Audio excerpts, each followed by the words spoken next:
நெருக்கடி நேரத்தில் விரைந்த சிங்கப்பெண் சிறப்பு அதிரடி படை. சிவகாசியில் பெண்ணிடம் வம்பு செய்து ரகளையில் ஈடுபட்ட 3 பேர்களை சிங்கப்பெண் சிறப்பு தனிப்படையினர் உடனடியாக மீட்டு பெண்ணையும் காப்பாற்றியுள்ளனர். இது குறித்த தகவல்களை சேகரித்த போது சிவகாசியில் பொதுமக்களுக்கு இடையூறு விளைவித்து பெண்ணிடம் அத்துமீறி ரகளையில் ஈடுபட்ட 3 சரித்திர பதிவேடு குற்றவாளிகளை சிவகாசி நகர போலீசாருடன் இணைந்து சிங்கப்பெண் சிறப்பு அதிரடி படையினர் அதிரடியாக கைது செய்துள்ளனர். சிவகாசி ஏவிடி தெருப்பகுதியில் நேற்றிரவு சுமார் 9:30 மணி அளவில் வாலிபர்கள் சிலர் கும்பலாக நின்று கொண்டு பொதுமக்களுக்கு பெரும் அச்சுறுத்தலை ஏற்படுத்தியதோடு அந்த வழியாக சென்ற ஒரு பெண்ணிடமும் தவறான முறையில் நடந்து கொண்டு அத்துமீறலில் ஈடுபட்டுள்ளதாக போலீசாருக்கு அவசர தகவல் கிடைத்தது.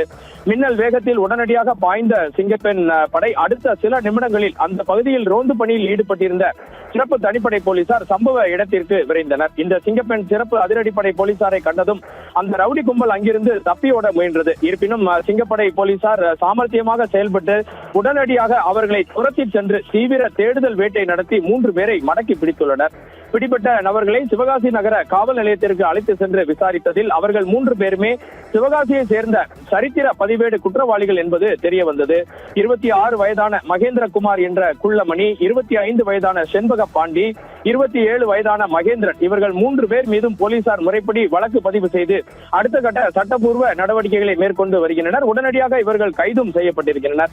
இது குறித்து இன்று காலையில் சத்தியம் தொலைக்காட்சியிடம் பிரத்யேகமாக பேசிய தென்மண்டல காவல்துறை தலைவர் ஐஜி விஜயேந்திர பிதாரி, பொது இடங்களில் பெண்களுக்கு ஏதேனும் அச்சுறுத்தலோ வம்பிழுக்கும் செயல்களோ அல்லது பொதுமக்களுக்கு இடையூறு தரும் ரகளைகளோ நடந்தால் பொதுமக்கள் உடனடியாக போலீசாருக்கு தகவல் தெரிவிக்க வேண்டும். 1098 மற்றும் 100 என்ற 2 எண்களிலும் உடனடியாக தகவல் தெரிவிக்க வேண்டும் என்று கேட்டுக்கொண்டார். மற்றும் நேற்று சரியான நேரத்தில் தகவல் கொடுத்து குற்றவாளிகளை பிடிக்க உதவிய அந்த பொதுமக்களுக்கும் தனது பாராட்டுகளை தென்மண்டல ஐஜி தெரிவித்துள்ளார்.